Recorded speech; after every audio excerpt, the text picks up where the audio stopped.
আমরা যারা আজকে মনে করি যারা ইসলামের পথে শহীদ হয়েছেন তাদের কি বাঁচার কোনো ইচ্ছা ছিল না? আমাদের তো বাঁচার কত ইচ্ছা, কত আকাঙ্ক্ষা আমাদের। আমরা দুনিয়ায় অনেকদিন বাঁচবো, আমরা অনেকদিন এই দুনিয়ায় থাকবো।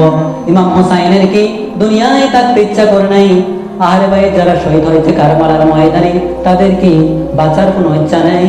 কিন্তু না, আমার আল্লাহ বলেন আমি দুনিয়াতে সবাইকে শহীদ করি না, আমি আল্লাহ তাদেরকে শহীদ করি।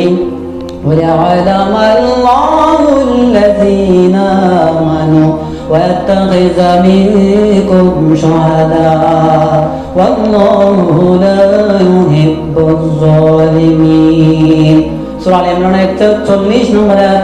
আমার আল্লাহ বলেন শহীদের মৃত্যু আমি আল্লাহ যাকে তাকে দেই না, শহীদের মৃত্যু আমি আল্লাহ তাকে দেই যার জীবন আমি সবচেয়ে বেশি লাইক করি।